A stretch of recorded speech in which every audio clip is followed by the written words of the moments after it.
Sadhu, sadhu, sadhu. Namo tassa bhagavato arahato samma sambuddhassa. Dhamma greetings to all.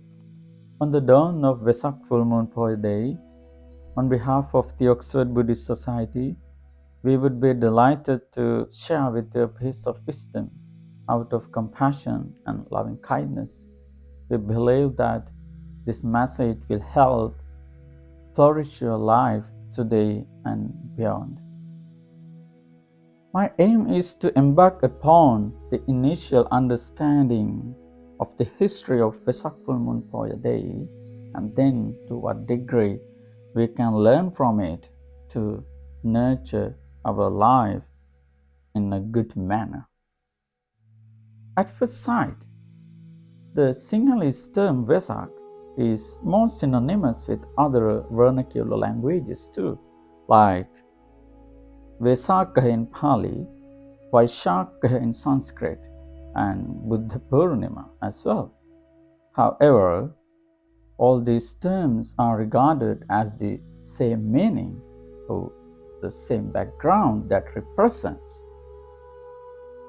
That is the birth of Prince Siddhartha and the supreme enlightenment of ascetic Gotama, and finally passing away of Gotama Buddha.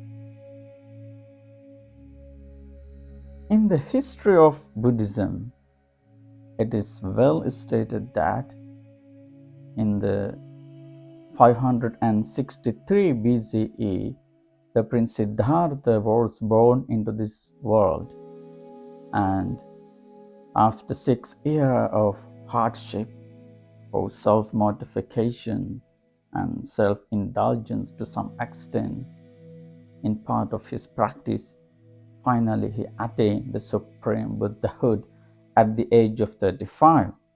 Since then, over 45 years, he continuously spread the word of peace and wisdom throughout the world, while sowing the seeds of compassion, loving kindness, altruistic joy, and equanimity.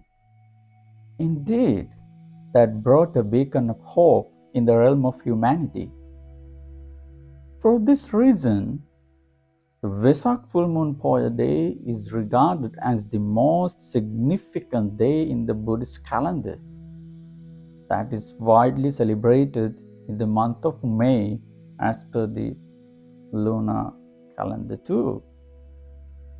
So today, in the Central Asia, South Asia, Southeast Asia, and across the world, fellows of Buddhism are keen about and celebrating the great virtues and qualities of the Buddha. They are all in remembrance of the great character of Gautama Buddha. Well, it gives rise to a profound lesson for us. What is the lesson? It is being grateful to our teacher. In fact, as a monastic, I am truly grateful to my teacher. In the same vein, we are also meant to be grateful to this noble teacher, supremely enlightened teacher. The sutta called Aryapariyesana, included in the middle-length sayings of the Buddha, it is well said that King Satya Gavesi, King Kusala Gavesi, the Lord Buddha, when he was seeking the truth as an ascetic, he was absolutely embarking upon the quest into the subtle nature of reality. So finally he attained it, not just because of himself, but for the entire world. Today I am preaching the Dhamma. You are hearing the Dhamma. I am treating you for the benefit of yourself and you are listening it to heal your mind and body. How this is happening? Not only here, this is happening all over the world because of this supreme enlightenment. Therefore, today is the best day to be grateful to your teacher. But how? How we can be grateful to our teacher? In the numerical sayings of the Buddha, it is wisely explained that ve me bhikkhave yaga katame dve amisa yagacha dhamma yagancha. There is a couple of ways to recollect the virtues of the Buddha, or if you want to pay your homage or respect to your Supreme Master, you can perform it in a couple of ways. The first is Amisayaga. That means you can perform rituals, liturgies, or other material offerings in the presence of the Buddha. That means kind of very ritualistic way recollecting the virtues of the Buddha. That's totally fine. It is one way of doing that. That's why we are making Vesak lanterns and lightening up the environment and home and everything. These are all kind of symbolizing the moral conduct, concentration, and the absence of ignorance presented by the Buddha.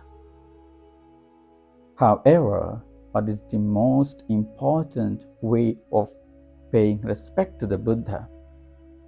Dhamma yagancha. That means through the authentic practice of your life. So, on the Vesak full moon Poya day, it's recalling for paying respect to the Buddha through the practicing the Dhamma or the path of wisdom. How?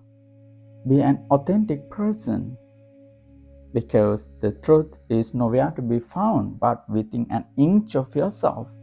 So please be mindful about your emotions, feelings, and thoughts, your mind, your body, and speech.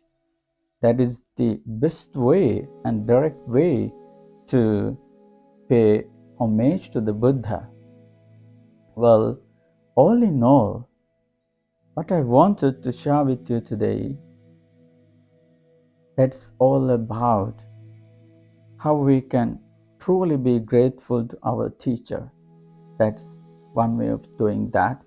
You're offering ornaments and material offerings to the Buddha. Rather, you can do it being mindful, clearly be aware of yourself, about your actions, movements, and gestures. That means the true and authentic practice of Dhamma in your everyday life. Indeed, that is where we should touch upon and we should go through on this holistic pilgrimage. And the Buddha, as a spiritual master, expected us to practice and train ourselves in this way.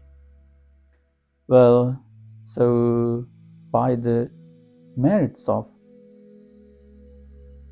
your accumulating today with the dawn of Vesak full moon Poya day, may you be safe, healthy, well, and happy.